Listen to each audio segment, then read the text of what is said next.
Justice. We want Justice. We want Justice. We want Justice. We want Justice.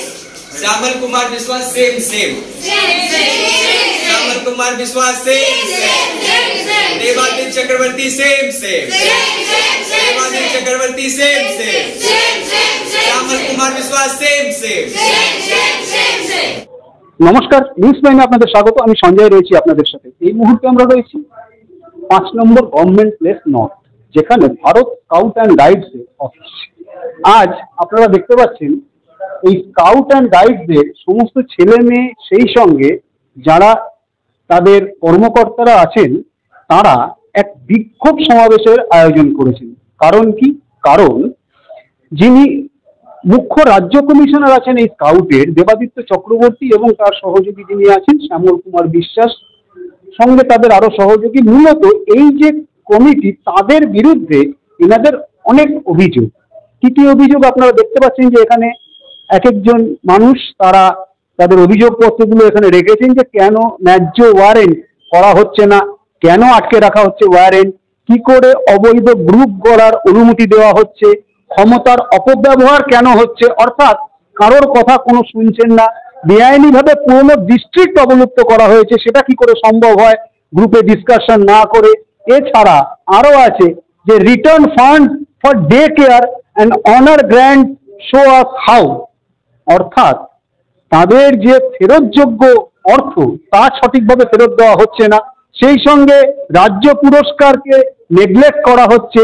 এছাড়া মিথ্যে বলে, যেটা ভয়ঙ্কর অভিযোগ, মিথ্যে বলে আমাদের কাজের জন্য 1 লক্ষ টাকা নেওয়া হয়েছে, তা ফেরত দেওয়া নিয়ে টালবাহানা চলছে। অর্থাৎ একগুচ্ছ অভিযোগ, বিভিন্ন এই অভিযোগ নিয়ে এবং এই সকল দাওয়া দাওয়া নিয়ে আজকে এই স্কাউট অ্যান্ড গাইডসদের সমস্ত ছেলেমেয়েরা, সেই সঙ্গে কর্মকর্তারা, তারা এখানে উপস্থিত হয়েছেন এক বিক্ষোভ সমাবেশের। সঙ্গে পেয়ে গেছি সুবর্ণা মালাকার, এই ভারত স্কাউট অ্যান্ড গাইডসদের যিনি রাজ্য সম্পাদক, তাকে কথা বলে নেব তার সাথে।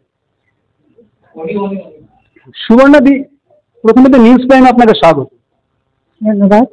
আজকে আপনাদের এই যে বিক্ষোভ সমাবেশ, তার কারণটা কি, আর আপনারা কি কি করতে চলেছেন?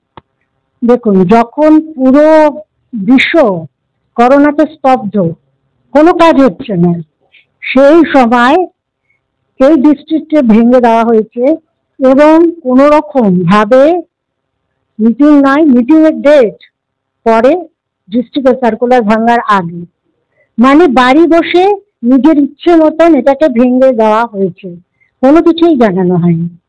তারপরে আমরা এর প্রোটেস্ট করেছিলাম এবং কোনো কথা উনি শোনেননি।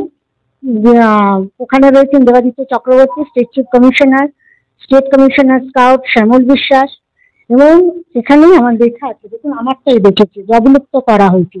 আমরা বাধ্য হয়ে কোর্টে গেছিলাম, স্টে অর্ডার এসছে, আজকে 4 বছর ধরে তার কোনো সুরাহা করেনি। ঠিক আছে, ইভেন আপনি একটা দেখবেন ওয়ারেন্ট, আমাদের একটা মূল্যবান জিনিস হচ্ছে ওয়ারেন্ট, যেটা 3 বছর আমাদের ভ্যালিডিটি, কারো ইয়েতে 5 বছরে, সেই সমস্ত ওয়ারেন্টকে রেখে দিতে 4 বছরে একটা ওয়ারেন্ট ইস্যু করেনি। নতুন ওয়ারেন্ট পাঠাচ্ছি, করছে না।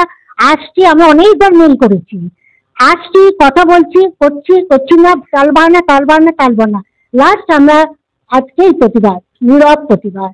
আপনারা কি মনে করেন যে এই প্রতিবাদ বা বিক্ষোভ সমাবেশ করলে, আজকের এই বিক্ষোভের মাধ্যমে আপনাদের যা যা দাবি দেওয়া বা যা যা ওনাদের কাজকর্ম, সেগুলো কি সব সঠিক পথে চালিত হবে? দেখুন, সঠিক পথে যাবে কি যাবে না তার জন্য তো আমরা চুপ করে বসে থাকতে পারি না। আমাদের তো আমাদের কাজটা করতেই হবে। বিক্ষোভে অনেক কিছু হতে পারে। বিক্ষোভে আজ 2 জন দেখছেন, কাল 200 দেখবেন, 2000 দেখবেন, সুতরাং বিক্ষোভে কাজ হবে। যদি এতে কোনো কাজ না হয়, পরবর্তী কোনো কর্মসূচি ভেবে রেখেছেন? হ্যাঁ, পরবর্তী সব কর্মসূচি ভাবা আছে, আমরা এক এক করে পেশ করব। ঠিক আছে, এই মুহূর্তে আপনাদের আমরা বলতে পারবো না সব। আজকে এটা, তারপরে একটা অবশ্যই আমরা করব, এখনই আমরা প্রকাশ করতে চাই। অর্থাৎ যেমনটা সুবর্ণা মালাকার জানাচ্ছেন যে এই সবে শুরু, আগামী দিনে আন্দোলন আরো তীব্রতর হবে যদি না কর্তৃপক্ষ সঠিক পথে চালিত হয় এবং নিজেদের ভুল সংশোধন করে। কলকাতার 5 নম্বর গভর্নমেন্ট প্লেস নর্থ থেকে ভিডিও জার্নালিস্ট মীরার সাথে নিউজ প্রাইমের জন্য সঞ্জয় সাহা।